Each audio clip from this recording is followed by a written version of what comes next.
como con el contrato de transporte, más allá de ver los elementos típicos, vamos a laburar bastante más. Entonces, no se escucha decirle, nada, profe. ahí lo silencio, Maxi. Perdón, Maxi. Decía que como contrato de transporte es algo sobre lo que vamos a trabajar mucho más. Por ahí en este pantallazo general no lo pongo, pero vemos de acuerdo a cómo nos va yendo. De lo que vimos hasta ahora, fundamentalmente la última clase, así no vuelvo tanto para atrás. ¿Alguna consulta que les haya quedado?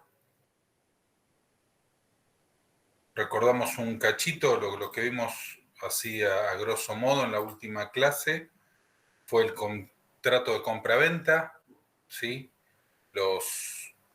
Esperen que lo voy a abrir, así lo miro un segundito.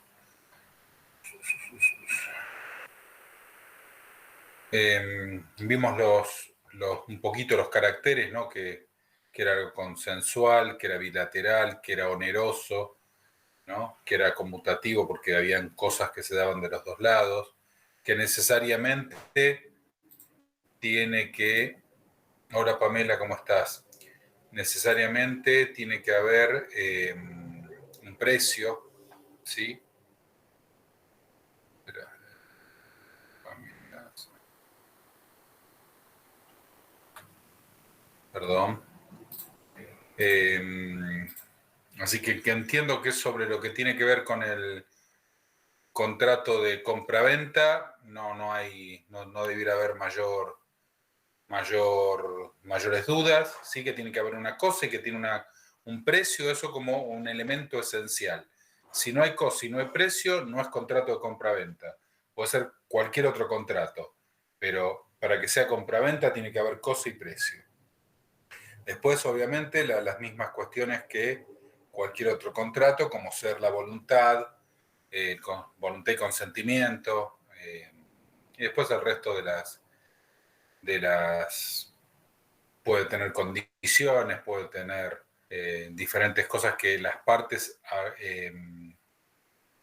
acuerden poner en el contrato. Pero lo esencial del contrato de compraventa es el precio, la cosa.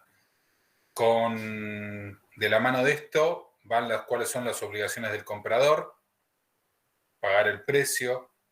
¿Y en el caso de un servicio lo mismo es? No, estamos hablando de contrato de compra-venta. Ok. ¿Sí? Recibir la cosa. Y en el caso del vendedor, las obligaciones del vendedor es entregar la cosa, recibir el precio, y lo tercero es garantizar los vicios ocultos o el caso de evicción. Acuérdense, siempre vicios ocultos es algo que tiene la cosa, que no permite que yo disfrute de ella y que al momento de comprarla no sabía. Les puse como ejemplo el tema de el cuadro de la moto está quebrado abajo y nadie lo ve. Y el caso de evicción tiene que ver no en sí con la cosa, sino con los derechos que están involucrados con esa cosa, ¿sí? Los derechos, los papeles, lo que tenga que ver con cómo llegó eso al tipo, fundamentalmente sobre los derechos. La definición así lo dice. Después vimos el contrato de obras.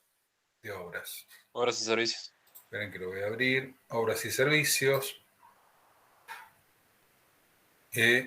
Ahí lo que también dijimos que los caracteres eran bilateral, porque tiene que haber dos partes y cada parte tiene obligaciones y derechos, que es oneroso porque también tiene que haber, no se presume nunca gratuito, sino que hay precio o hay algo que se da, pero no es gratuito. Si fuese gratuito es una donación.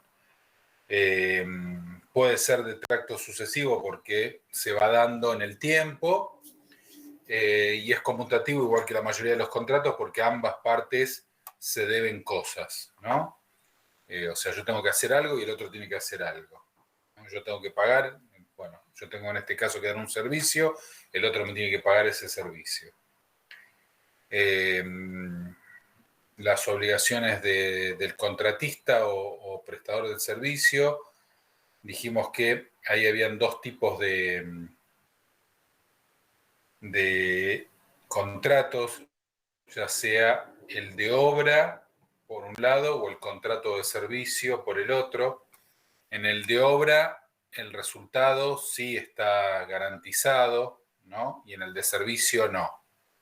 ¿Cuál es el contrato de servicio por excelencia donde a quien contratan le dice yo no te garantizo, yo te cobro pero no te garantizo de que vayas bien? El abogado. Tuyo. El abogado. El abogado. Y el de obra, más vinculado, por ejemplo, a, no sé, a la construcción o a cualquier cosa, tiene que, dentro de las obligaciones que tiene, es hacerlo en el tiempo convenido, de acuerdo a las buenas prácticas, a cómo utilizar los materiales adecuadamente, a usar bien los materiales que le dan, que si apareció algo durante la ejecución, se lo tiene que algún defecto o algo que vaya a atentar contra esa obra, se lo tiene que transmitir al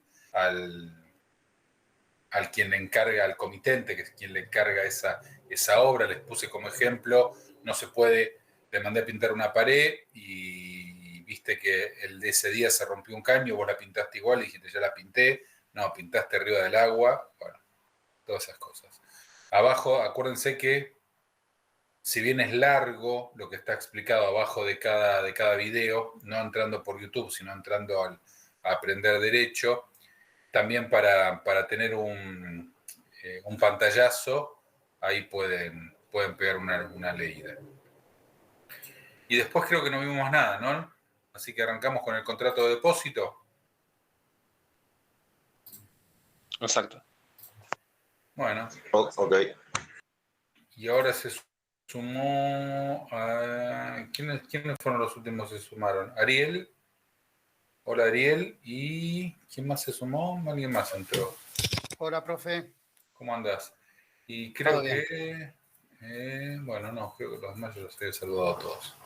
Bueno, arrancamos. Acuérdense que ya la próxima es el parcial. ¿Sí? A ver cómo hago con esto. Dame un segundito.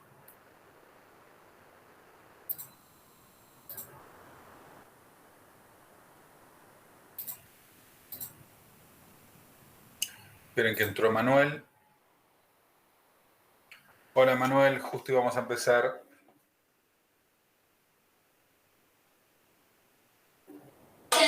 Hola, profe. Hola a todos. Buenas noches.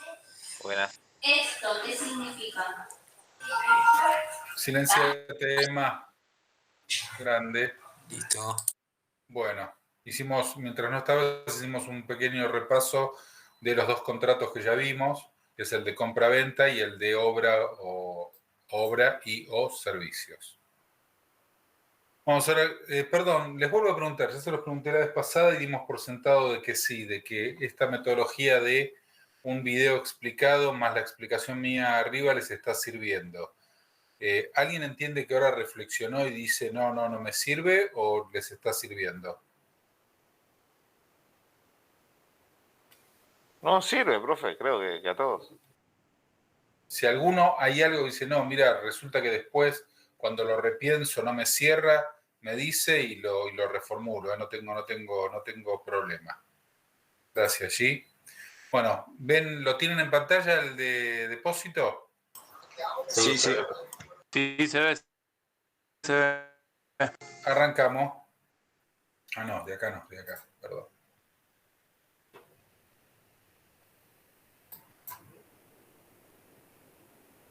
Esperen que algo me pasa, que no lo estoy escuchando. Ustedes no lo están escuchando, ¿no? No. No. No, esperen que vamos a salir y vamos a volver a entrar.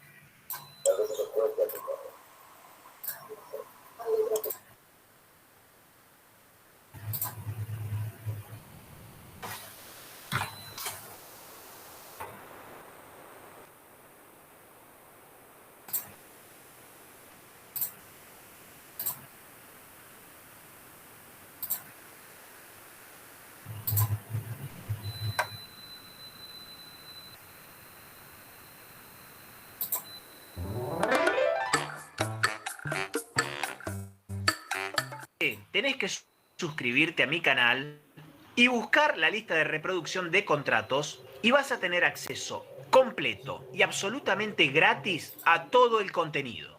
En esta clase vamos a hablar sobre el contrato de depósito. El contrato de depósito. Antes de arrancar,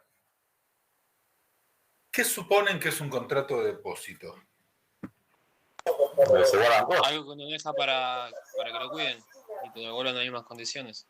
Bueno, y entonces ya ahí tenemos, antes de empezar, como para ver que hay cosas que ya tiene en su conocimiento.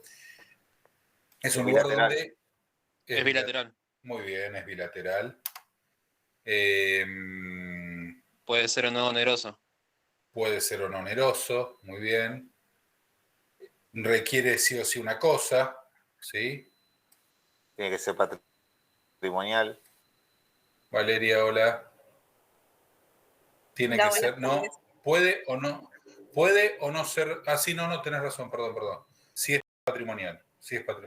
Qué error el mío. Es patrimonial porque lo que está en juego tiene un valor, ¿sí? Ahora, puede ser gratuito o ser oneroso, pero la prestación tiene un valor. Está muy bien. ¿Qué más?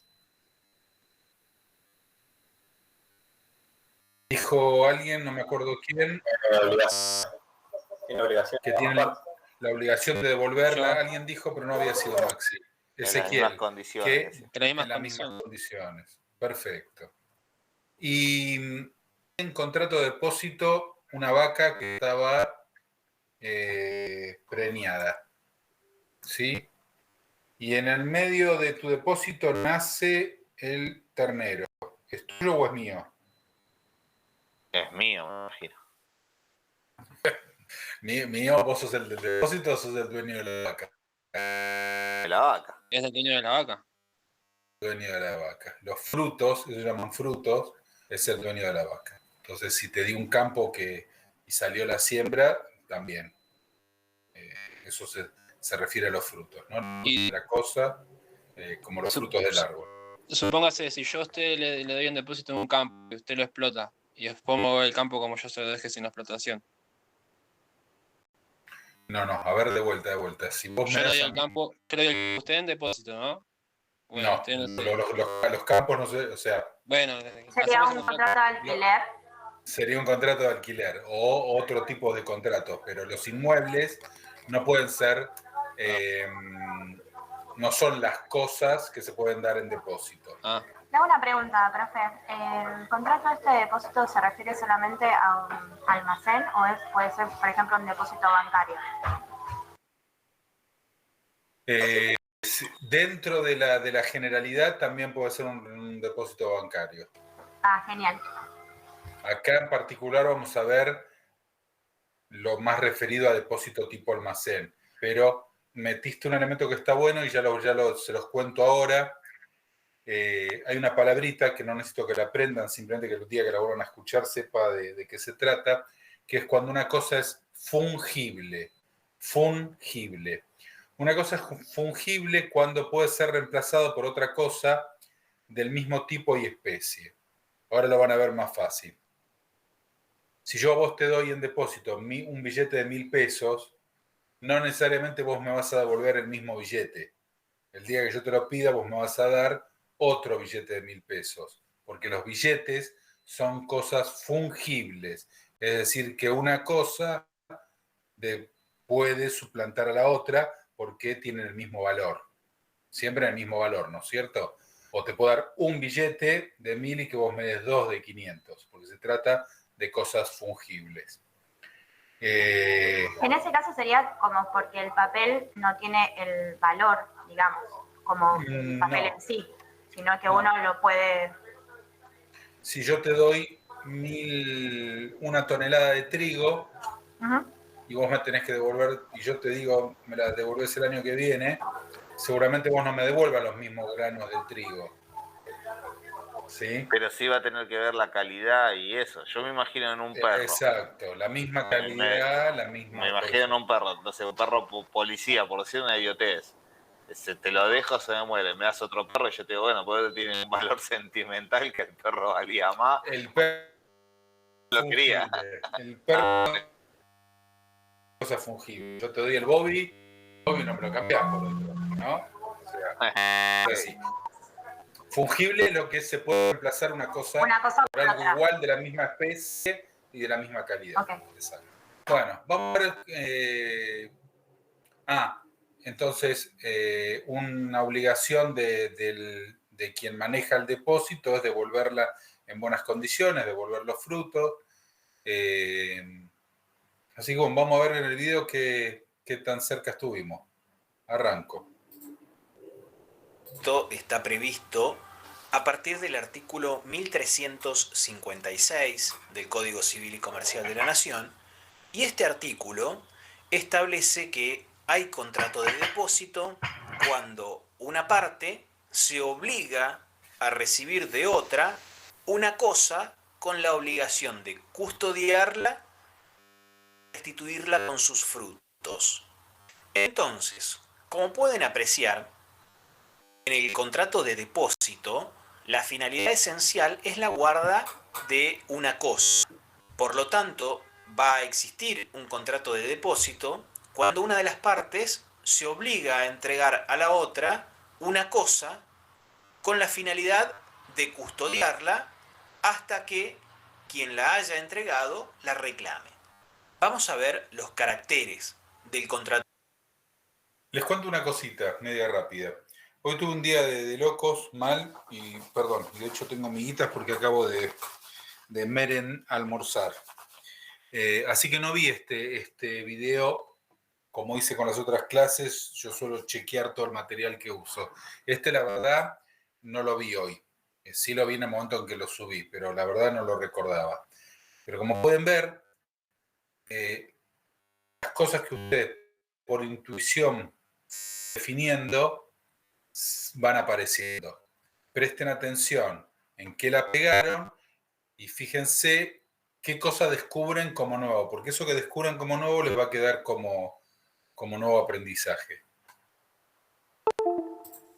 Contrato de depósito. En primer lugar, es un contrato bilateral, porque si bien las obligaciones recaen principalmente sobre quien recibe la cosa, que debe cuidarla y posteriormente debe restituirla, la parte que entrega la cosa está obligada, en primer lugar, a entregar la cosa para su cuidado. En segundo lugar, este es un contrato oneroso, porque, de acuerdo a nuestro ordenamiento, así es como se presume este contrato si es que nada se ha dicho. Además, es necesario considerar que este contrato puede ser gratuito, pero incluso en estos casos, el depositante va a tener que reembolsar al depositario los gastos razonables en que incurra para la custodia y para la restitución de la cosa objeto del contrato. De ahí es que viene la onerosidad de este contrato. En tercer lugar, acá lo que está diciendo es lo siguiente.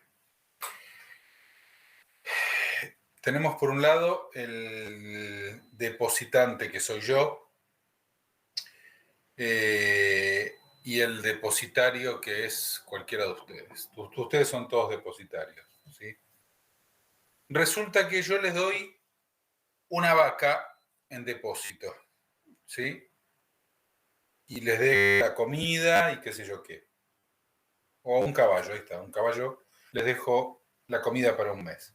Ahora resulta, yo me voy de vacaciones, que en el medio de la estadía del caballo, el caballo, no sé qué enfermedad equina puede haber, pero supongamos que se resfría. Y para que el caballo no se muera, el dueño del depósito tiene que llamar a un veterinario y aplicarle una inyección. ¿Sí? Si es que el depósito, si es que el establecimiento no tenía goteras, ¿no? Si no se enfermó por culpa de quien maneja el depósito. Entonces, ese gasto, ¿sí? Tengo la obligación de reembolsárselo al depositario. depositario. El dueño del depósito se llama depositario, que es donde se deposita la cosa. Yo soy el depositante, el que hace el depósito. Bueno, el depositario me va a decir que le pague la vacuna y el veterinario. Y tiene razón, porque es un gasto que se hace estando en custodia de él, pero que es, por un lado, razonable y por otro lado, necesario para que el caballo no se muera. Y como los contratos se celebran de buena fe, más allá de que si no estuviese este artículo del código que manda expresamente a que se reembolse ese gasto, si esto no existiera, por el principio de buena fe debiera ser exactamente igual. ¿Lo expliqué bien? Profesor, ¿y si el caballo ya venía enfermo? ¿Pensar que venía con un vicio oculto? Sí. Sí, porque el caballo es una cosa, exactamente. Pero en definitiva tendría que pagar igual. Claro, el depositante tendría que pagarlo igual. Sí, claro. O sea, el dueño del caballo tendría que pagarlo igual porque... Sí, sí. Y si es una cosa, por ejemplo, que no esté vivo, no sé, se rayó el auto con una gotera también, ¿está obligado a arreglarlo y reembolsarlo o no? ¿O es problema del depósito? No, vamos a ver, vamos de vuelta. Una cosa es un gasto originado durante esa estadía en el depósito por una causa ajena al depositario. ¿Sí? Depositario. Y otra cosa es que, o sea, eso no tiene que ver con la culpa del depositario, ¿sí? Es algo que aparece. Ante eso,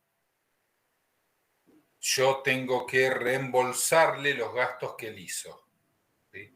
Diferente, diferente es el tema si el depositario agarró y chocó el auto contra una columna, ¿sí? Ahí va a tener que, no es que yo le voy a tener que reembolsar lo que él gastó. Él va a tener que garparlo porque él Claro, lo va a tener hizo. que arreglarlo. Exactamente. Le hago una pregunta, profe. En el caso de que el contrato de depósito no sea oneroso, es decir, yo dejo alguna cosa en un depósito y no me cobran el servicio de depósito, ¿se puede considerar como gasto a reembolsar, por ejemplo, no sé, Sí, todos. la luz o gas? No. Hay una diferencia, primero. Sí. El contrato sigue siendo oneroso, aunque sea gratuito. Acá la onerosidad, ¿sí?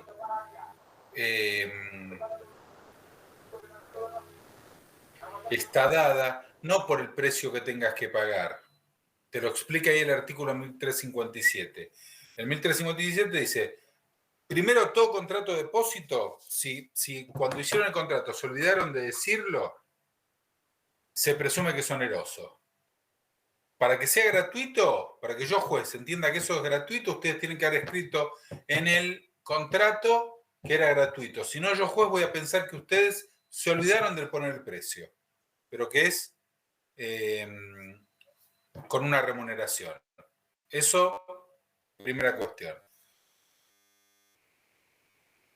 Es decir, la ley presume que todos los contratos de depósito son pagos. O sea, si no dice nada es porque es pago. Tiene que decir que es gratuito para que sea gratuito. ¿Sí? Esa es la primera definición. La segunda definición es que la onerosidad no está tomada por si se paga o no un precio, sino porque, como es patrimonial el tema de que va a haber que reembolsar los gastos que se haga sobre esa cosa, entonces, independientemente de que se pague o no, si pasa algo, voy a tener que pagar. Entonces, por eso es que es oneroso. Yo llevo el auto, ¿sí? A un garaje, a un depósito, donde pactamos que se va a mover del lugar porque no está afectado a un lugar fijo, ¿sí? Entro, dejo el auto, al auto se le desinfla la rueda, queda en llanta. El tipo tiene que llamar al gomero, porque yo no tengo rueda de auxilio, para que venga, se lleve la goma, la arregle. Ese es un gasto reembolsable, es un gasto que yo le voy a tener que pagar al tipo. El mismo caso, termina de arreglar la rueda, lo van a mover del lugar, lo choca contra una columna. Él lo tiene que pagar. ¿Se entendió? Sí, perfecto. O sea, los gastos son sobre la cosa, o sea, no sobre el lugar donde yo deje la cosa. Exactamente. Exactamente. La pregunta que vos me haces es si yo le tengo que pagar el proporcional de luz, el proporcional de impuestos, el proporcional de... No, Ok, perfecto, gracias. a vos. Seguimos. De ahí es que viene la onerosidad de este contrato. En tercer lugar, es un contrato nominado, porque se encuentra previsto y regulado por la ley. Es también un contrato no formal, porque la celebración de este tipo de contrato no exige el cumplimiento de ningún tipo de formalidad. En consecuencia, puede hacerse incluso de manera verbal. Sin embargo, y como ya lo vamos a ver en algunos minutos, cuando el depositario, que es la parte que recibe la cosa para guarda y custodia, es propietario de una casa de depósito, va a estar obligado a entregar un recibo sobre las cosas que recibe.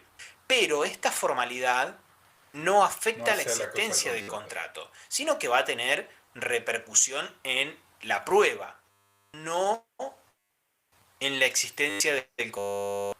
Es por ello que este es un contrato no formal.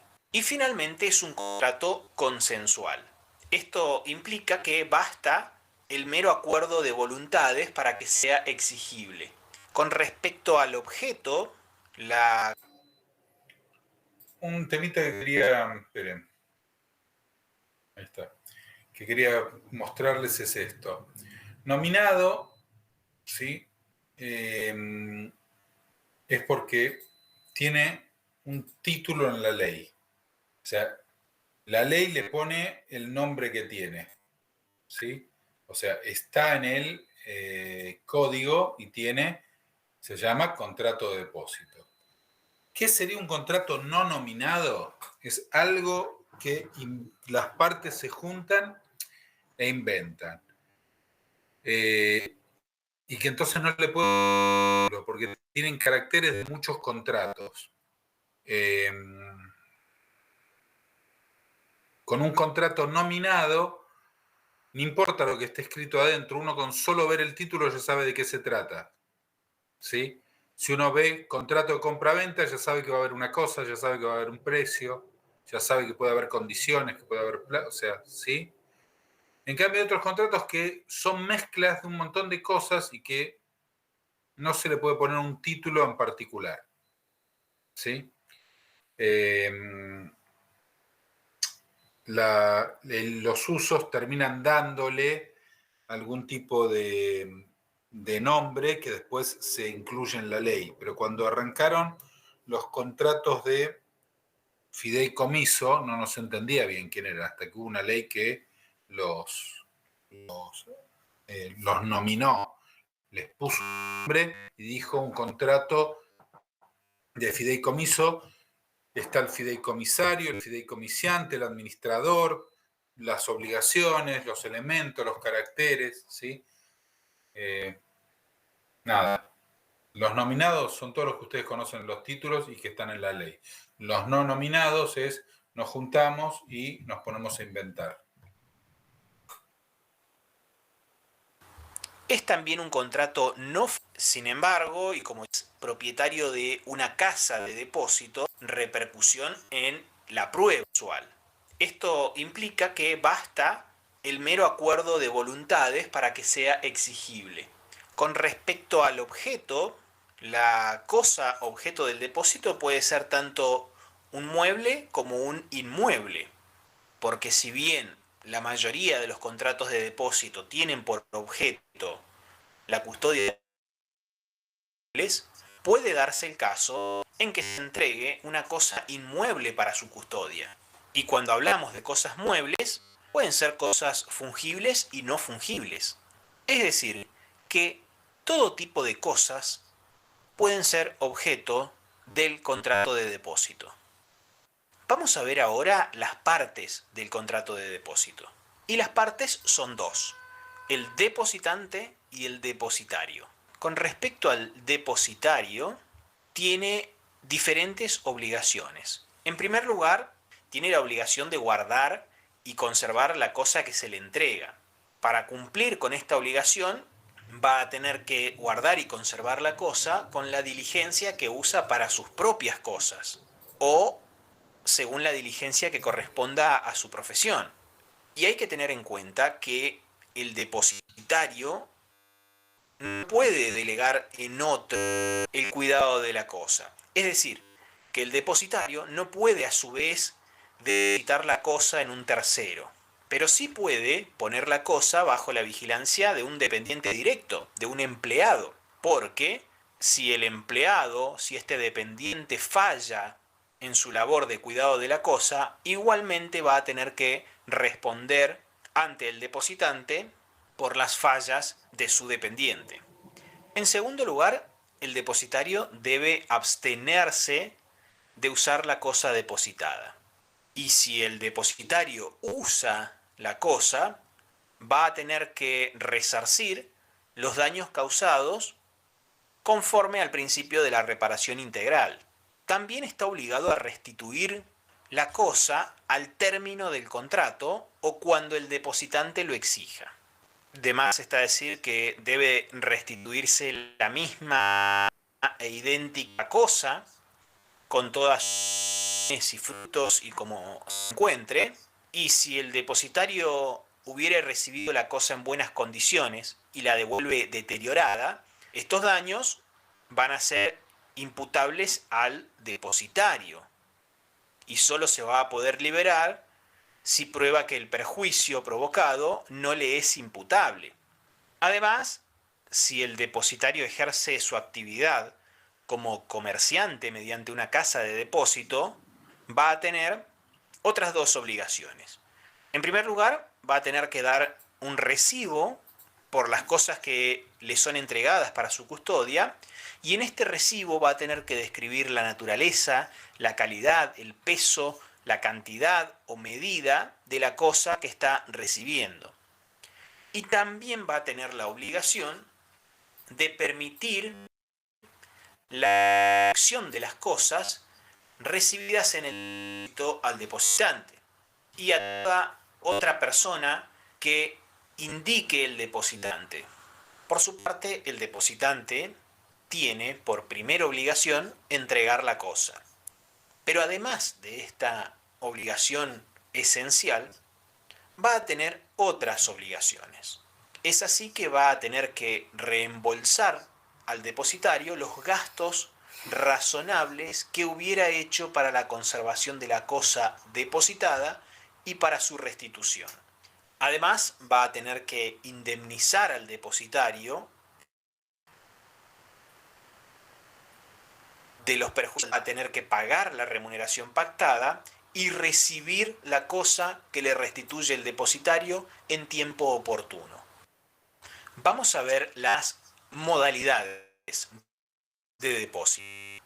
Es así que vamos a encontrar... Acá tengo alguna cuestión. ¿Me escuchan, no? Sí. Sí, profe. Acá en este video se dice que el objeto puede ser mueble o inmueble. Y esto lo dice porque la ley dice que puede ser mueble o inmueble, ¿sí? De hecho, el artículo, bueno, no lo voy a buscar, pero créanme que lo dice. El tema es que yo no encuentro, ni he visto nunca, ni encuentro un ejemplo, ni he visto nunca un contrato de depósito de un inmueble. ¿sí? Que lo utilicen porque no quieren pagar el sellado de un alquiler, porque eso es otra historia, ¿sí? Pero la verdad que contrato de depósito de un bien inmueble, yo no conozco ninguno. Igual me voy a poner a buscar a ver si encuentro algún ejemplo como para contarles yo la próxima clase y admitir el error. Esto por un lado. ¿Sí? Esto que usted dice que lo usan como para no pagar el sellado de un alquiler. ¿Cómo sería la cuestión? No, esta cosa de que muchos modifican los contratos para escapar a los impuestos que tienen que pagar.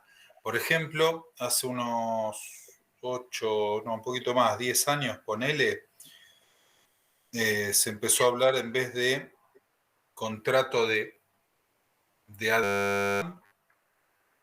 o de concesión o de un montón de cosas o de servicios, para no ponerle ese título, le ponían carta oferta, ¿sí?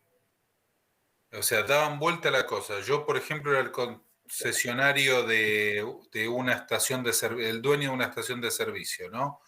Ponele Shell. Y para no poner en el contrato de concesión para dártelo a vos, te decía a vos, toma, vos mandame a mí esta carta oferta de explotación. Como que vos me mandabas una carta diciendo, yo quiero su estación de servicio, la que tiene en tal lado, porque yo la voy a explotar y yo le voy a pagar a usted tal precio. ¿Sí? Se llamaba carta oferta. Y si me va mal, le voy a pagar tanto, y si me va mal, le voy a esto, y si se rompe algo, yo voy a hacer tal cosa, y sí. Era un contrato encubierto. Era un contrato que le habían cambiado el título. Era un contrato de concesión, lisa y llanamente. Bueno. ¿Esto porque en la carta figuraban los derechos y obligaciones de cada uno? Sí, exactamente. Ahí, profesor, pero es legal, ¿no? La carta oferta. Y sí, claro. Porque a mí me pasó el mes pasado, justo cabe el ejemplo, pero para ahorrar tenían que firmar unos contratos con unos transportistas, de acuerdo a la política de la empresa, cuando superan, digamos, cuando las facturaciones, después de tanto, como que la empresa pide que firmen contratos. Y para ahorrar lo que sería el impuesto al sello, que creo que era el 1,5 de una parte y el 1,5 de la otra, de ambas partes, hicieron por carta oferta. Exactamente. Y cerraron ambos se ahorraron un 5% del valor, que era creo que era por 5 años, no, por 3 años, si no me equivoco, lo cual era bastante plata, porque es la facturación de una empresa de transporte en 3 años. Tal cual. Bueno, ese es el ejemplo clásico. Se juntan dos abogados para ver cómo evadimos la ley. ¿Sí? Y como la ley tiene huecos sin completar, ¿es ilegal lo que hicieron? No. No es ilegal. Se llama carta oferta y mientras, si surgen problemas, como ahí están las obligaciones y los derechos de cada parte, ya está. Pero bueno, no se enrosquen, era simplemente para que sepan. Después, depositario, obligaciones, ya las vimos, guardar la cosa que le dan, bien, no utilizarla, restituirla cuando se termina el depósito o se lo pide. Esto de dar recibo es solamente cuando es, por ejemplo, una casa de empeño, ¿no? O sea, lugares o depósitos de guarda, de muebles, eso ahí te tienen que dar recibo sí o sí. Porque un estacionamiento. Un estacionamiento, exactamente. Le hago otra consulta, perdón que lo detenga, pero yo estoy como mezclándome con un plazo fijo que para mí es un depósito. Cuando dice restituir la cosa al término, veo que el plazo fijo no se puede sacar antes. ¿Cómo? Por eso, al término del contrato. Es uno u otro, ¿no? O sea, pero si yo de alguna manera no puedo exigir, o se termina el contrato y yo lo saco, o sea, espero, pero antes no lo puedo. Es un contrato no precancelable. Porque ahí tenés una condición. Es una cosa o la otra. Es restituir la cosa, alterar el contrato, ahí cuando se llama términos, cuando se termina el plazo de depósito. Hasta ahí lo entendí. O si el contrato no tiene estipulado un plazo, cuando el depositante lo exija. Vos podés Claro, hacer pero un es depósito. una condición que le pone uno antes de hacer el contrato. Exactamente. Algo así como un fondo con una inversión, que podés sacarlo cuando vos querés. Sí, o la vaca, te di la vaca y la verdad no sé cuándo la voy a usar, o el caballo, cuándo lo voy a querer de vuelta. ¿Sí? O te di el perro porque acabo de vender mi departamento, pero hasta que compre otro y no sé dónde lo puedo tener y entonces no sé si voy a tardar 20 días o un mes o dos. ¿Sí? Pues ahí no hay un término de contrato. Y lo último, permitir la inspección. Eso es obvio, fácil de entender. Esto como obligaciones del depositario, ¿no? El dueño del depósito. ¿Sigo? Profe, le hago una consulta antes de que... Cuando estaba mirando el video, se me ocurrió a mí también el ejemplo de una casa de empeño. Pero le quería consultar si, por ejemplo, en ese caso del empeño, tienen la forma como un contrato de depósito o sería más como un contrato como de prenda o algo así. Bueno, en realidad ese es el de prenda, pero bueno, pero para el ejemplo me quedaba más fácil. No, está bien, pero o sea, ¿se podría hacer así como, por ejemplo, el ejemplo que pusieron de la carta-oferta? Si yo digo que hago un contrato de depósito, aunque tenga la forma de prenda. Sí, claro. Ah, bueno, genial. Sí. Obligaciones del depositante, ¿sí? Ya dijimos que tiene que reembolsar si hubieron gastos de mantención, de conservación de la cosa o gastos urgentes. Indemnizar al depositario los perjuicios que le haya ocasionado el depósito. Este que es bastante difícil, pero es así. Tiene que ver, por ejemplo, si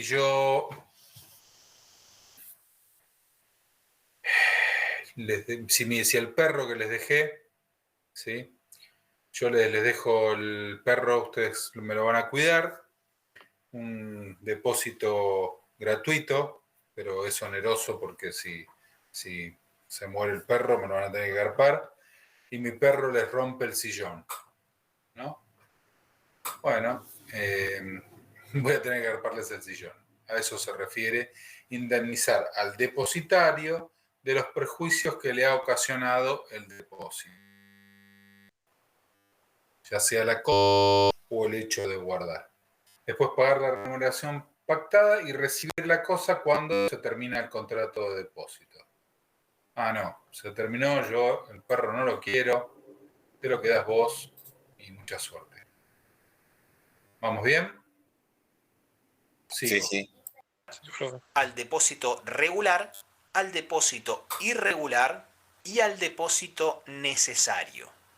El depósito regular es el que venimos hablando desde que comenzamos esta clase y se da cuando el depositario se obliga a recibir del depositante una cosa no fungible con la obligación de custodiarla y restituirla con sus frutos. Y el ejemplo típico es la persona que se ausenta del país por un par de años y que entrega sus muebles para la guarda a un depositario. Es decir, los lleva a una de estas casas que guardan muebles y los deposita en ese lugar para su custodia. En este caso, el depositario asume la obligación de custodiar estos muebles y el depositante asume la obligación de abonar el precio.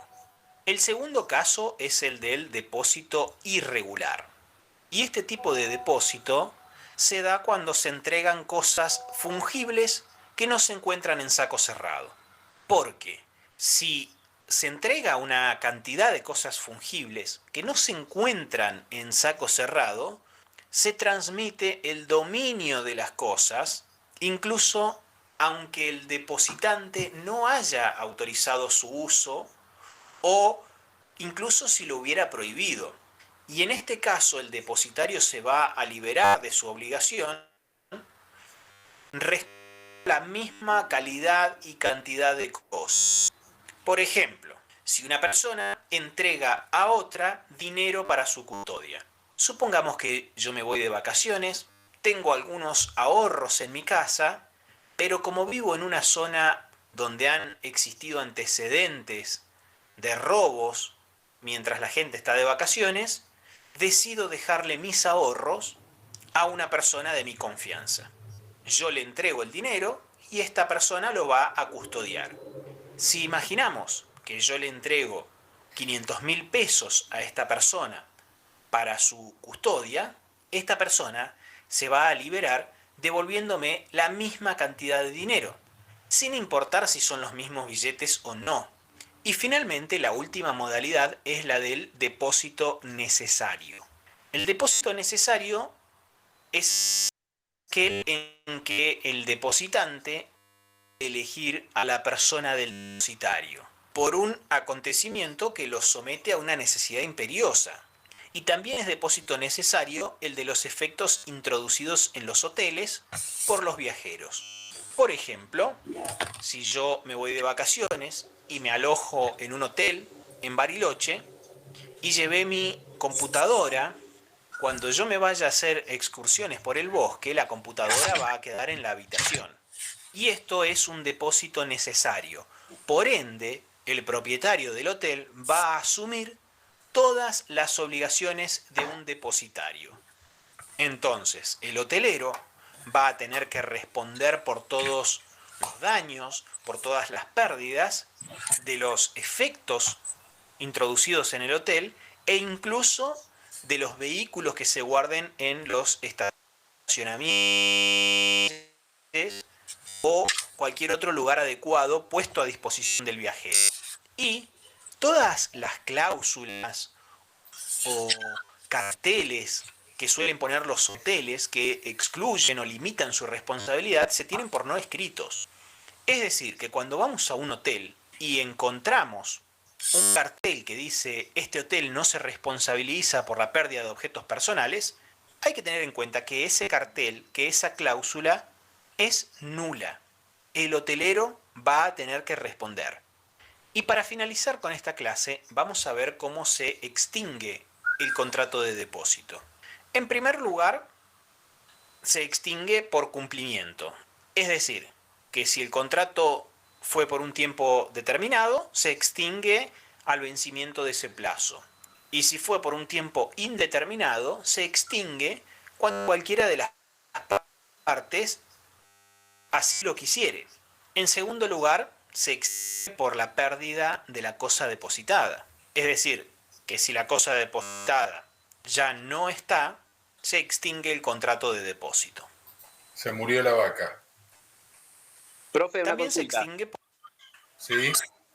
Con respecto al ejemplo del hotel, si usted deja la computadora y no se quiere hacer responsable del hotel, pero se tiene que hacer responsable, ¿pasa lo mismo, por ejemplo, en un estacionamiento de un supermercado? Por ejemplo, yo voy con mi auto, tengo una computadora en el auto, me rompen el vidrio y me la roban. Vio que en los supermercados dice que en el estacionamiento no se hacen responsables por las pérdidas de pertenencia dentro del vehículo. Es así. Así dicen. Okay. Así dicen. Y uno dice que es lo contrario. Y uno dice que es lo contrario. Después, según el juez que te toque, quién tiene la razón. Pero en el medio te vas al... si vos lo dejaste y si consumiste algo en el lugar, tranquilamente podrías encararlo por el COPREC. Gracias. El que sigue es por la enajenación que hiciese el depositante de la cosa depositada. Entonces yo dejé mi vaca, pero resulta que la vendí. Entonces, como la vendí, le comunico al del depósito, ya la vaca no es mía, yo la vendí y se la vendí a Pedro. A partir de ahora tu contrato es con Pedro. A eso se va a referir, calculo. Por la enajenación que hiciese el depositante de la cosa depositada. y también por mutuo disenso. De esta manera llegamos al final de la clase de hoy.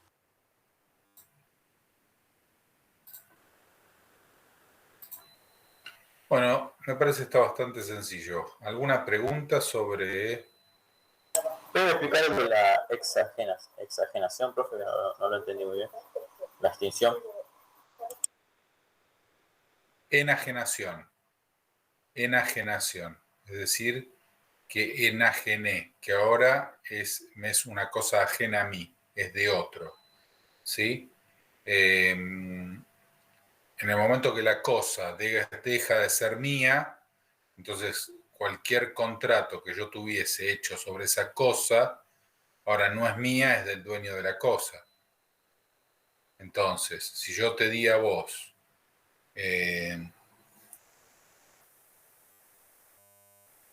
no sé, qué sé yo, auto, ¿sí?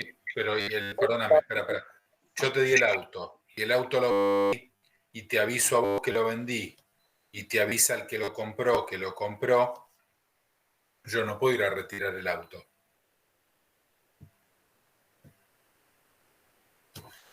Alguien me preguntaba algo, ¿quién? Sí, profe, yo. Pero si tenemos un contrato de por medio, ¿no debe cumplirse primero antes de poder vender? No necesariamente.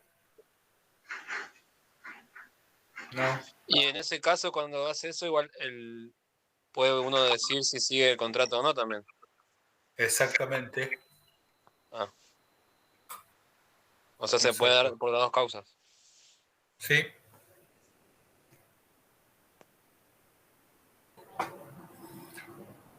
Bueno, terminamos con el contrato de depósito. Vamos al de suministro. Okay.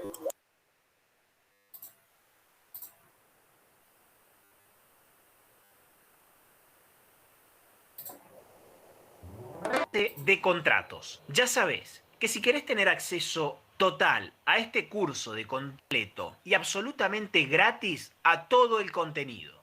Y en esta clase vamos a hablar sobre el contrato de suministro. Este tipo de contrato está previsto y regulado en el Código Civil y Comercial de la Nación Argentina a partir del artículo 1176.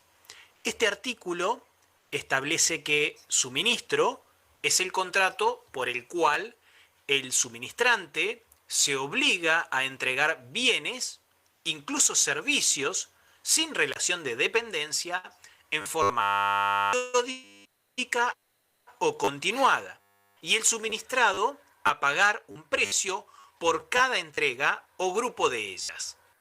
Por ejemplo, agua, luz, teléfono. Hace muchos años, sodero, lechero, sí. Diariero también. El diariero que te dejaba el diario en tu casa, me refiero. El canillita. El canillita. Entonces, como pueden apreciarlo de esta definición, el suministro es un contrato por el cual una parte se obliga a entregar a otra parte cosas que pueden ser mercaderías o que incluso pueden ser servicios en distintos momentos y en cantidades que están fijadas en el contrato o que son determinadas por el suministro. Y a su vez, se obliga a pagar un precio en dinero por cada una de estas entregas. Vamos a estudiar los caracteres de este contrato, porque estudiando los caracteres vamos a poder comprender con mayor facilidad las características particulares de este contrato. Este es un contrato consensual. Esto implica que este tipo de contrato produce todos sus efectos por el solo hecho del consentimiento, sin necesidad de que se haga entrega de los bienes o de los servicios o de que se reciba el precio que había sido pactado. El segundo carácter nos indica que este es un contrato oneroso. Esto se observa claramente en el artículo que leíamos recién donde se establece que el suministrado se obliga a pagar un precio por cada grupo de entregas. También es un contrato bilateral, cuestión que también vemos claramente en el artículo 1176, donde incluso menciona a ambas partes. Recordemos que un contrato es bilateral cuando implica obligaciones para ambas partes. Y así lo establece el artículo 1176.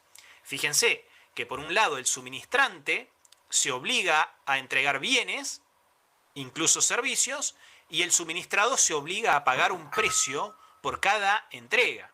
También es un contrato no formal, porque no hay una forma establecida para que este contrato sea válido. También es conmutativo, lo cual implica que los valores que se intercambian deben ser aproximadamente equivalentes. Es decir, que la cosa que entrega el suministrante está guardar relación o equivalencia o similitud al menos con el precio que recibe en dinero. Y también es un contrato de ejecución continuada. Esto implica que las relaciones que se van a dar entre el suministrado y el suministrante son relaciones que se desenvuelven a través de un periodo de tiempo más o menos prolongado. Vamos a ver las partes de este contrato de suministro. Estas partes están también previstas en el artículo que leíamos recién y son dos. Por un lado, el suministrante, que es la persona que debe entregar las cosas o debe prestar los servicios en forma periódica o continuada. Y por otro lado está el suministrado, que es la parte que va a recibir la entrega de la cosa o va a recibir los servicios prestados y a cambio de ello va a tener que abonar el precio que haya sido pactado, el precio que se determine. Veamos ahora el objeto del contrato de suministro. El objeto de este contrato debe estar determinado por las partes.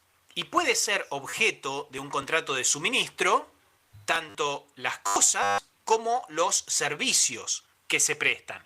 Ahora bien, si no se determinan las cantidades de cosas que deben ser suministradas, esto no hace que el contrato sea nulo, sino que lo que hay que ver es cuáles son las necesidades normales del suministrado al momento de celebrar este contrato.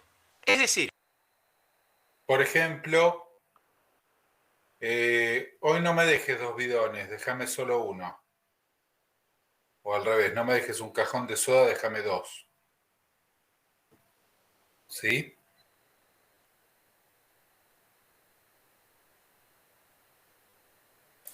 Sí, ok. Sí, profe.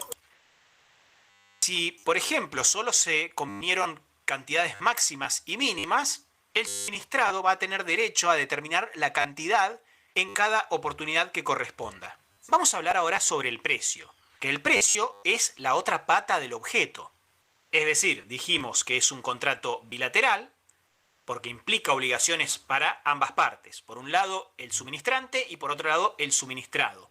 El suministrante va a entregar cosas o servicios y el suministrado va a tener que abonar un precio en dinero. Y cuando hablamos de precio, entonces hablamos de una contraprestación que debe el suministrado por estas entregas periódicas o continuadas que efectúa el proveedor. Este precio se puede fijar por unidad de la cosa objeto del contrato o sobre determinada cantidad. También puede fijar por cada entrega o por un determinado periodo. A su vez, la forma de pago del precio debe ser acordada, de modo tal que esta forma de pago se puede efectuar una sola vez por todo el contrato o también se puede pactar que el pago se realice en forma periódica contra las entregas que se van produciendo. Es decir, se puede pagar de una sola vez por todo el contrato, se puede pagar por periodos, se puede pagar por cada entrega. Esto queda a voluntad de las partes. Vamos a ver ahora el plazo de este contrato de suministro. Cuestión que está prevista en el artículo 1177, que establece que el contrato de suministro puede ser convenido por un plazo máximo de 20 años. si se trata de frutos o productos del suelo o del subsuelo, con proceso de elaboración o sin él. Y de 10 los demás casos. El plazo máximo se computa a partir de la primera entrega ordinaria. Claramente este artículo nos impone límites máximos, pero no límites mínimos.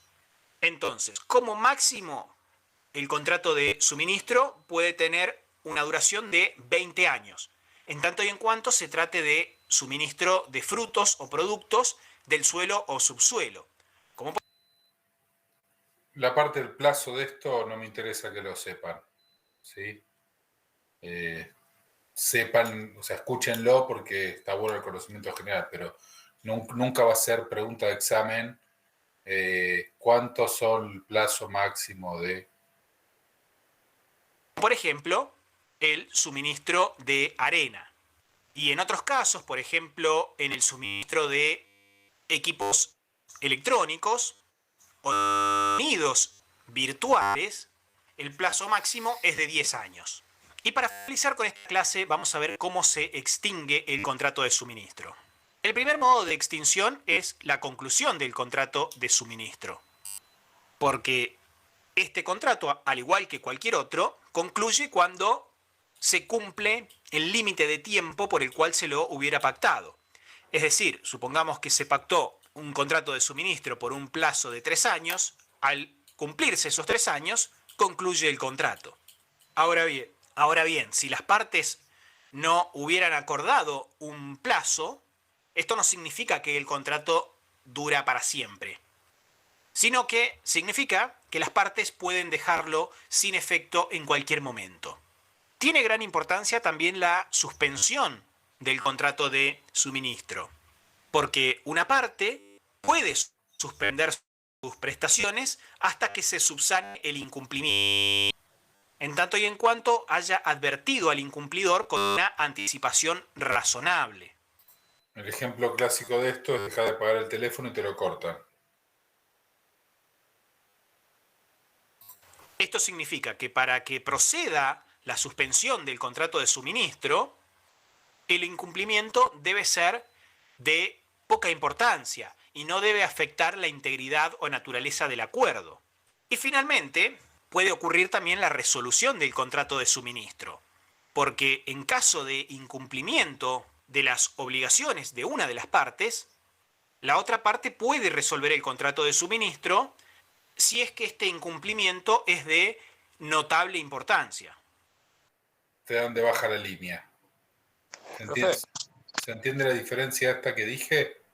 A todo esto piso, ¿no, profe? Sí. La suspensión, para mí siempre tiene que haber aviso, siempre. Pero como cuando a vos te hacen firmar todos los contratos de adhesión, puede ser que en algunos sea automático, pero porque vos lo consentiste. Cuando firmaste... Sí. Por ejemplo, en el de los seguros automovilísticos, a través de automotores, aclara que si uno deja de pagar, automáticamente queda sin cobertura. Exacto, igual más allá de que son contratos de seguro, ¿no?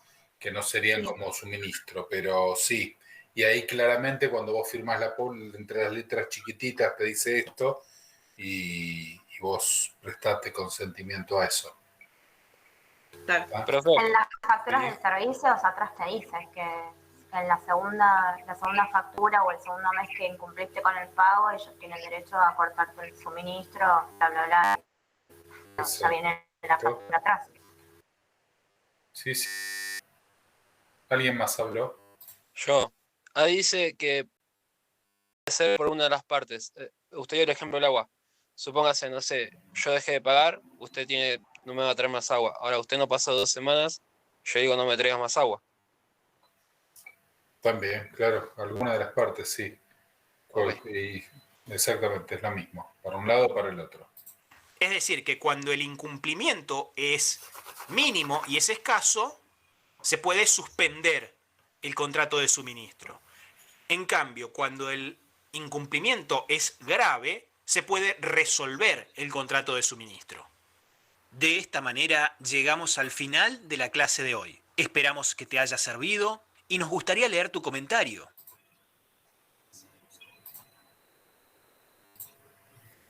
Bueno, me dan un minutito que ya tengo. Hacemos un parate 3 minutos y tratamos de ver el de compraventa que dura poquito. Perdón, el de transporte que dura poquito. ¿Sí? Ok, profe.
Como le va un poco tarde hoy.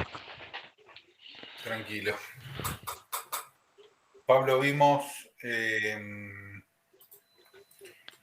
los 2 videos del contrato de depósito y de suministro. Y ahora vamos a ver rapidito.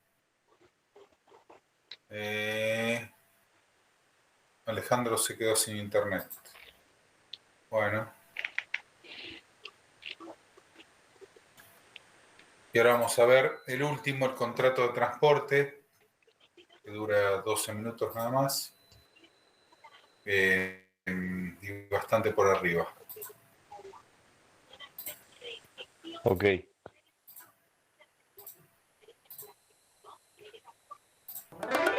Lista de reproducción de contratos y vas a tener acceso completo y absoluto. Este tipo de contrato está previsto en el artículo 1280, que establece que hay contrato de transporte cuando una parte, llamada transportista o porteador, se obliga a trasladar personas o cosas de un lugar a otro, y la otra, llamada pasajero o cargador, se obliga a pagar un precio o flete. Como pueden apreciar, y tal como surge claramente de este artículo que acabo de leer, hay 2 partes. Cuando el transporte es de personas, las partes son conocidas como transportista y pasajero. Y cuando el transporte es de cosas, las partes son conocidas como porteador y cargador. Vamos a ver los caracteres del contrato de transporte. En primer lugar, es un contrato bilateral porque existen obligaciones recíprocas entre las partes, ya que, por un lado, el transportista o porteador va a tener la obligación fundamental de transportar una persona o una cosa, y por otro lado, el pasajero o el cargador va a tener la obligación fundamental de pagar un precio o un flete. Y esto hace también que el contrato sea oneroso. Es un contrato a título oneroso porque las partes asumen estas obligaciones recíprocas de las que hablaba recién, de modo tal que se promete una prestación para recibir otra. Es un contrato consensual. Esto implica que produce todos sus efectos por el solo hecho del consentimiento y sin necesidad de que, por ejemplo, el pasajero haya pagado el precio. Es un contrato conmutativo y esto implica que los valores que se intercambian deben ser aproximadamente equivalentes. Es decir, que el precio que va a pagar el pasajero para ir del punto A al punto B debe ser un precio razonable y sin que medie una excesiva ganancia por parte del transportista. Tampoco puede ser un precio demasiado bajo que impida al transportista pagar los costos de ese viaje. Es también un contrato nominado. Esto implica que está expresamente previsto y regulado por la ley. Y es un contrato no formal. Esto implica que no hay una forma prevista por la ley para la celebración de este contrato. Es decir, que rige el principio de la libertad de las formas, donde las partes pueden celebrarlo por escrito o incluso de manera verbal. Y antes de continuar con esta clase, vamos a hacer una salvedad con respecto al transporte benévolo. El transporte benévolo es el transporte que se realiza por una persona con el solo fin de hacerle un favor a otra persona. Por ejemplo, la persona que lleva a un amigo hasta su casa, o la persona que levanta a otra que se encuentra en la ruta haciendo dedo. Y este tipo de transporte es un transporte a título gratuito y que por ello no está regido por las reglas previstas en el Código Civil y Comercial para el contrato de transporte. Y ahora sí, vamos a ver la clasificación del contrato de transporte. Porque tal como lo adelantáramos cuando leíamos el artículo 1280, dijimos que podíamos clasificar el contrato según el transporte sea de personas o de cosas. Para que no se haga tan largo el trecho, hasta acá, ¿hay algo que necesite explicación? No, casi todo es parecido. Por mi parte no. Está clarito. Yo no sabía que la persona que hacía dedo tenía un nombre de contrato. Es la primera vez que lo escucho. Sí, se llama transporte benévolo. Y vos sabés que también trae sus consecuencias el transporte benévolo. Sí, si pasa algo le cabe la responsabilidad civil, ¿no, profesor? Sí, que es más extensa que en el contrato de transporte. Claro, porque termina siendo un contrato, en fin, está nominado. ¿Me equivoco o el Uber lo querían hacer así como benévolo? No lo sé. La verdad no lo sé, Andrés.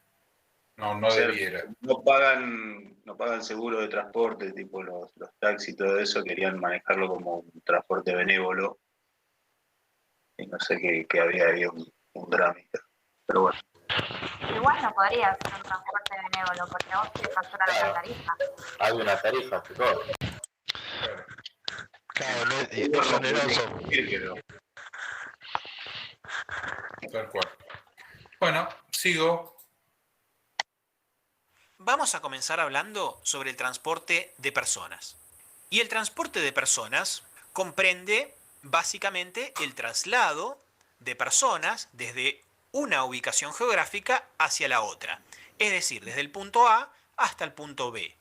Pero además comprende las operaciones de embarco y de desembarco. Esto implica que el transportista no solo debe responder por lo que sucede a bordo del transporte, sino que también debe responder por todo lo que suceda en el momento del embarco y también en el momento del desembarco definitivo del pasajero. Veamos cuáles son las obligaciones del transportista. Durante todo este lapso que comprende el embarco, el traslado y el desembarco, el transportista tiene distintas obligaciones. Pero las más importantes son las que voy a explicar a continuación. En primer lugar, el transportista debe proveerle el lugar para viajar que se ha convenido o el disponible reglamentariamente habilitado. Esto implica... Se trata de la butaca, ¿sí? Para que se den una idea. Que el contrato de transporte puede darse de dos maneras.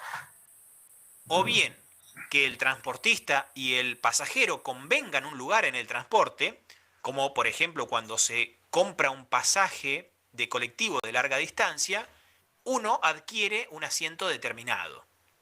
Ahora bien, puede suceder también que no exista esta asignación de lugares previos, como cuando nos trasladamos en colectivos urbanos. Y en este caso el pasajero va a poder utilizar cualquier lugar habilitado en el vehículo.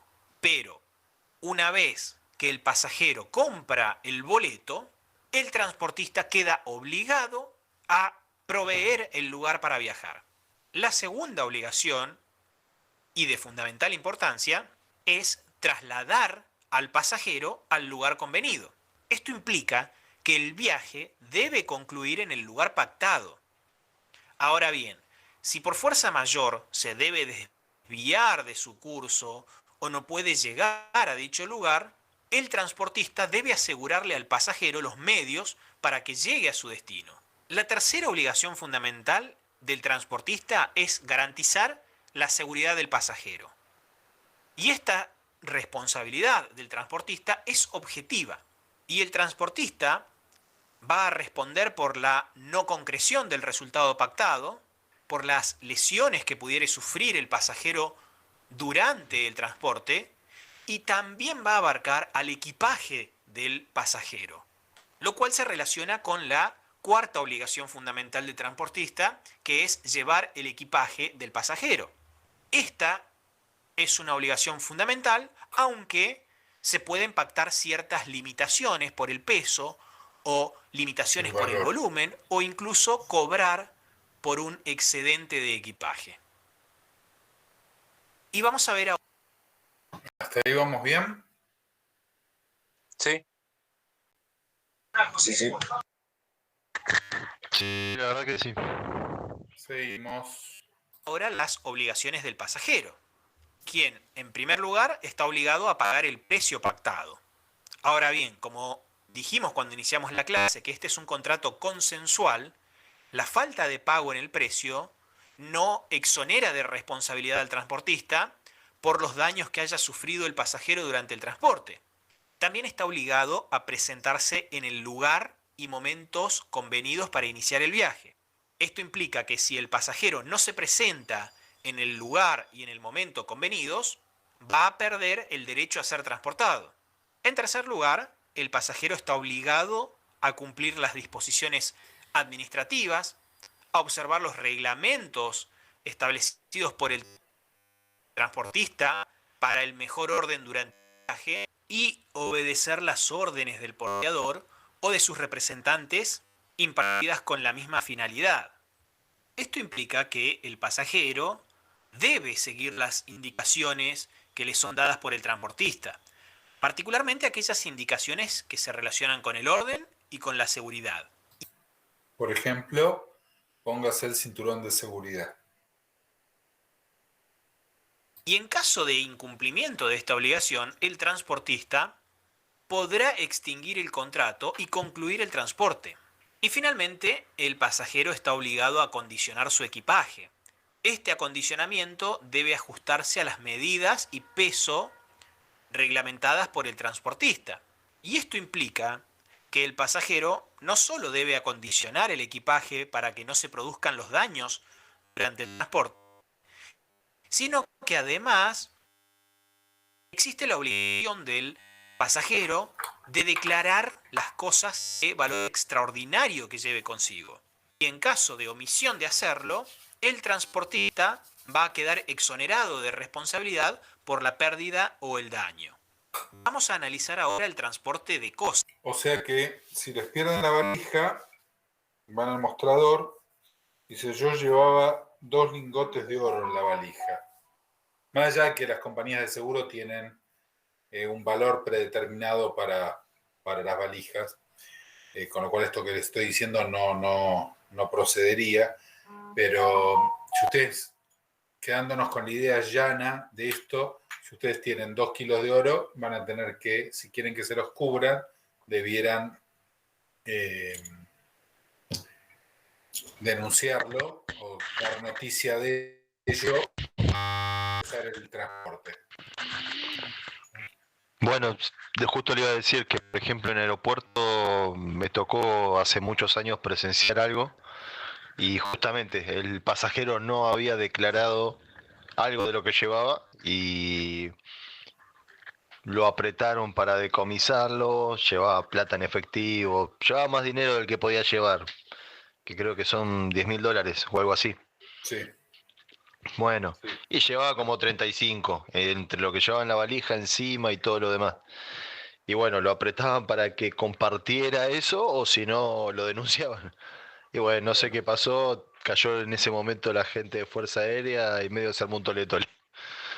Igual ahí no tiene que ver con la obligación es del pasajero, del transportista, sino con algunos temas de aduanas y de AFIP. No, eso es seguro, pero me refería más que nada a lo que tiene que declarar. Es lo mismo, sí. Entendí. Seguimos. En este caso, dijimos que las partes adquieren un nombre particular, ya que por un lado encontramos al cargador y por otro lado al porteador. El cargador es la parte que paga el flete para que otra parte traslade una cosa de un punto geográfico hacia el otro. El porteador es la parte que va a llevar cosas de un punto a otro.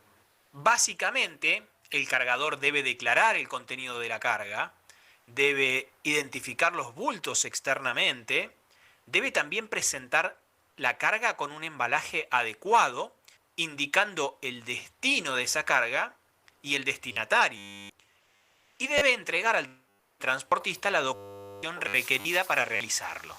Esto implica que si se requieren documentos especiales, es obligación del cargador entregar estos documentos al porteador al mismo tiempo que le entrega las cosas a transportar.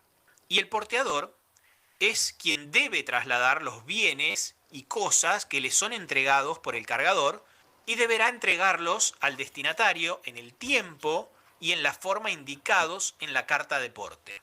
Para finalizar con esta clase, vamos a ver cómo se extingue este contrato, donde además de encontrar todos los medios de extinción de los contratos, existen 3 modos especiales de extinción. Uno de estos modos de extinción aplica tanto al transporte de personas como al transporte de cosas. Este modo de extinción es el cumplimiento.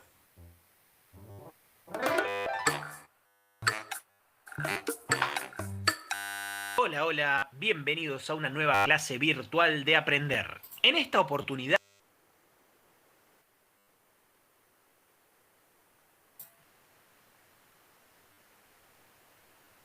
Bueno, hasta ahí llegamos con los contratos en particular.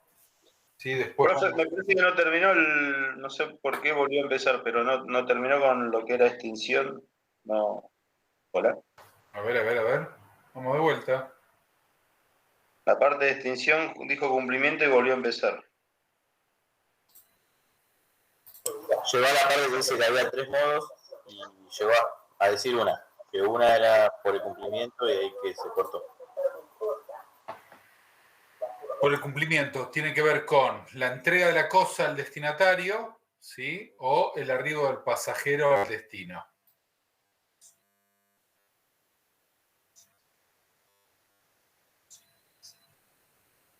¿Y los otros dos no sé cuáles son? La imposibilidad creo que era el otro. Dame un segundito.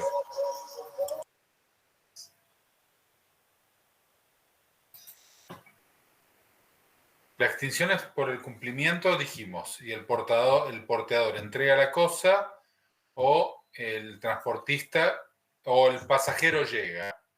Eso es cumplimiento.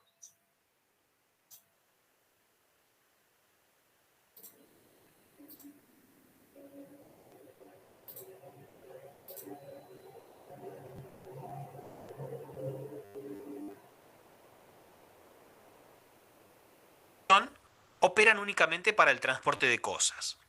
Por un lado encontramos a la imposibilidad de continuar con el transporte y la venta de las cosas. Y por otro lado, vamos a encontrar que este contrato se extingue por la entrega de las cosas a otro transportista para que continúe con el transporte. De esta manera llegamos al final de la clase de hoy. Se extingue por la...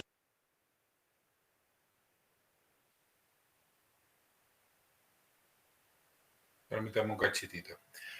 Acá la entrega a otro transportista para que continúe con, es obviamente pactada, consensuada, ustedes ya sabiendo que eso iba a ocurrir o que por alguna razón contractual que ya estaba de antes, se rompió mi camión, ¿sí? Y entonces tengo que cargar las cosas en otro camión, ¿sí? Eso tiene que ver con esto de que continúe el transporte, con otro transportista. ¿Se rompe el colectivo?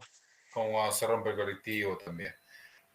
Igual los modos de extinción y en particular sobre el contrato de transporte quería que tuviesen la generalidad, porque después vamos a empezar a ver más en profundidad este tipo de transporte ya en lo aplicado a la logística. ¿Sí? Ok. Ok, perfecto. Bueno, chiquis, llegamos al final de la primera parte. El miércoles que viene tenemos el parcial. Ahí tengo varios temitas.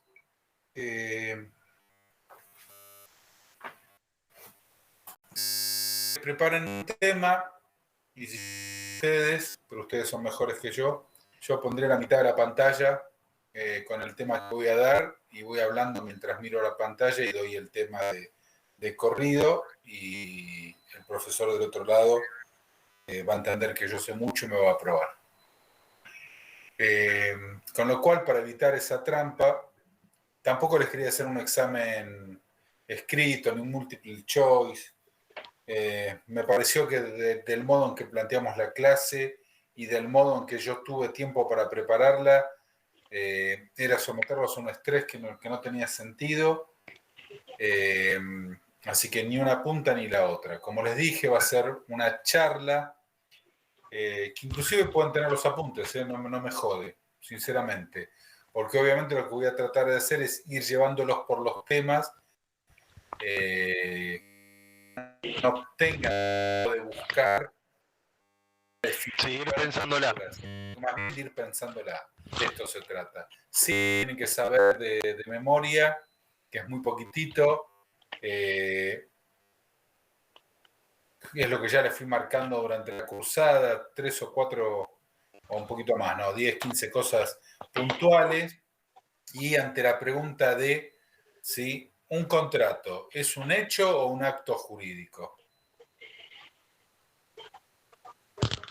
Es un acto jurídico. Bueno, esa es una pregunta que tienen que saber todos. No pueden no saber esa respuesta. Pero tiene que ver con esto, con pensar. Y me banco, no tengo ningún problema en que digan en ese momento, pare, me parece que debiera ser, no me acuerdo, pero por todo el resto de lo que vimos, debiera ser esto, ¿sí? Les voy a repetir, no necesito definiciones de memoria, necesito que lean todo, de que si tienen que repasar los videos los repasen, y que después es simplemente una charla con razonamiento. ¿Sí? Okay. Profe, una consulta, ¿nos conectamos todos juntos o usted nos va diciendo cómo hacemos? La verdad no me puse a pensar en eso. Supongo nos conectamos todos juntos y después pido que se bajen todos y queden 5 o no sé. Vamos viendo. Lo vemos, sinceramente no me puse a pensar en eso allí. También les tiro un centro para el equipo que les vaya a que se me ocurrió ahora, si se me hubiese ocurrido antes, los decía antes. También podría ser que los que se sientan menos seguros para hablar busquen en internet un contrato, ¿sí? Un contrato real o con características reales, traigan ese contrato a la mesa del bar y en la mesa del bar se pongan a contarme a mí de qué se trata ese contrato, cuáles son los elementos, qué es esto, qué es aquello, y yo después le haga alguna preguntita y también va, ¿sí? Lo que necesito evaluar es que se han formado un criterio y que tienen alguna noción de derecho. Les repito, no están estudiando para ser abogados, hay muchos de estos temas que en la facultad se toman mucho tiempo para enseñar. Entonces no voy a poder pretender que en una clase vean lo que la Facultad de Derecho toma 2 meses en desarrollar, ¿sí? Está claro que no. Pero sí que tengan una idea, ¿sí? Sí que tengan una idea, sí que tengan una estructurado, ¿no? Las fuentes del derecho, ¿no? O sea, las cosas que tienen que ver con el sentido común legal. ¿Estamos? Estamos. Ok, profe. Perfecto, profe. Ok. Si en el medio de acá hasta el miércoles les surge cualquier consulta, cualquier cosa, me escriben. ¿Está? Perfecto. Yo recibí 2 conformaciones de grupos, ¿sí? Así que calculo que tengo 10 personas, con lo cual deben faltar 2 grupos más. O vienen con el grupo armado o lo armamos en todo, es exactamente lo mismo, ¿sí? Lo único que les pido es, no me importa cómo se llevaron hasta ahora, pero no dejen a nadie a gamba. ¿Tá? O sea, si ven que queda alguien suelto, lo añaden al grupo. No importa si el grupo viene con una dinámica y ya se conocen y saben que todos estudian, porque no van a aprobar por grupo. La aprobación de la materia va a ser individual. ¿Sí? Sí. Ok. Ok, profe. Listo, profe. Cuídense mucho. Nos vemos en una semana. Cualquier cosa me escriben. Buen fin de. Muchas gracias. Bueno, gracias. Un abrazo. Gracias, chao.